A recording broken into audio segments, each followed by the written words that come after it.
It's certainly a pleasure to be here in Gulfport at a car museum. You think every car museum is the same, but they're not. John is going to tell us why his museum is much better, or different, let's put it that way. First, John, before we do that, you are a Gulfport resident? Yes, I am. Mm-hmm.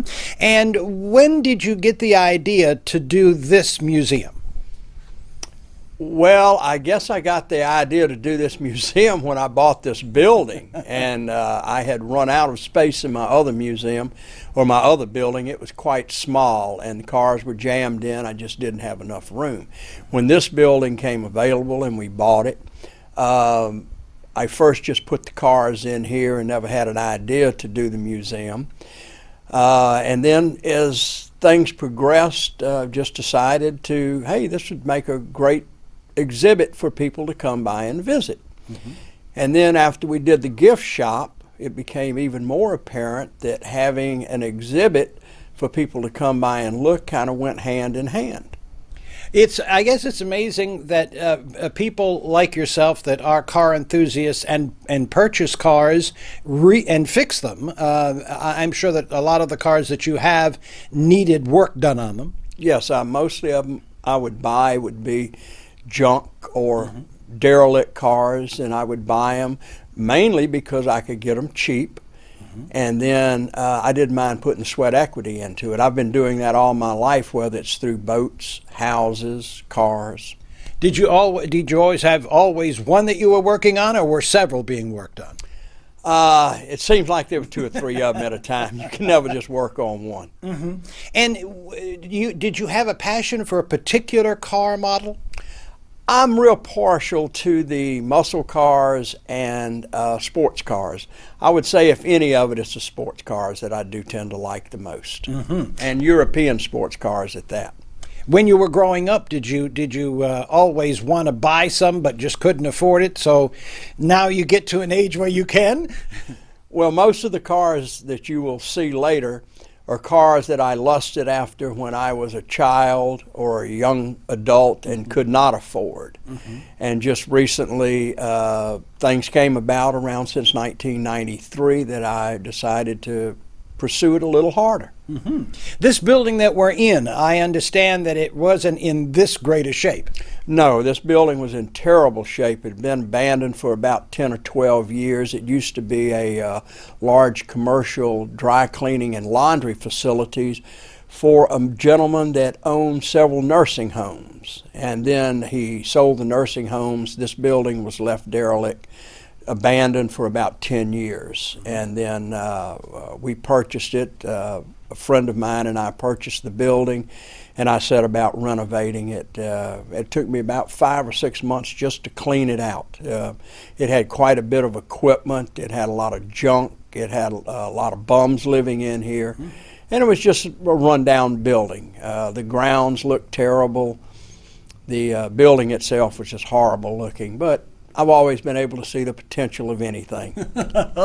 Now, we should point out, we are talking to you in the gift shop entrance area, right? That is correct, yes. And then you go into the museum. That's correct.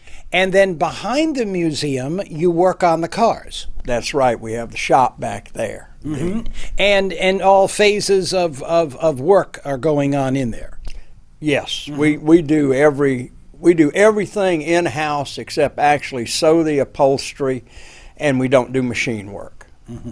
Now, of course, you say we, so evidently you have some people that help you, or that assist you, or that love cars as well. That is correct. All of the above. Yeah, all of the above, yes. Okay, and they come in from time to time, I mean, or do they have a schedule?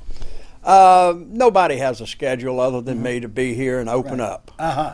And that's what I wanted to get to. When are you open here at the museum? We're open Monday through Friday from 8 to 5. And if someone wants more information, they can go to your website. That's correct, bustedwrenchgarage.com. You'll find our web page, and then we also have an online store, and then they can call us, 228-617-6660. We'll get them my personal cell phone number. Very good. And you know, I mentioned to you about Cruising the Coast, which is an event that happens every year, yearly. But you told me you cruise the coast every day. That's correct. Most all of the cars that you see in the back are driven on a regular basis. They're all licensed and insured.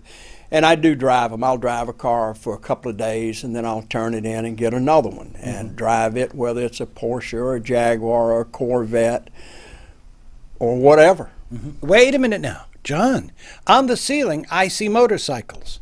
Well, I've been a motorcycle enthusiast all my life. That's all I can say is I've been a Well, motorcycle. you ran out of room on the bottom, so you had to put them somewhere. Did you just say to somebody someday, you just put them on the ceiling? Well, we started hanging them on the ceiling. We always thought it was a very nice touch to come in and have some visuals. I've got two antique Chris Crafts that I restored probably 30, 35 years ago that I used to use very regularly. Every weekend I was going to boat shows, I was going to rivers and taking the boats, and then the cars just kind of took over and I don't use the boats as much, so I decided that if I can't use them, at least I could look at them every day, so I hung them from the ceiling. Because that, very good. And I did want to point out that when you do go in and you look up and you see the motorcycles, you'll also see the boats. That's correct. And if somebody says why, you just say, well, I need to put them somewhere, right? That's it. That's the only space that's left. Okay, now when someone comes, they're going to notice that your museum is packed. There's really no place for any more cars in there, or you couldn't really walk around. Do you have plans, or are you able to expand? I do have property to the east of me, and I can double the size of the present shop and showroom. Now, I wouldn't be a very good interviewer if I didn't ask you about the name, Busted Wrench. How did you come up with that? Well, when we bought the place, we were setting up a little bit of paperwork, and we needed to have a name for it. And I just happened to have a Craftsman 5/8 wrench. The opened end of it was broken, so I just looked at the wrench and said, "Busted Wrench Garage." Said it sounds good to me.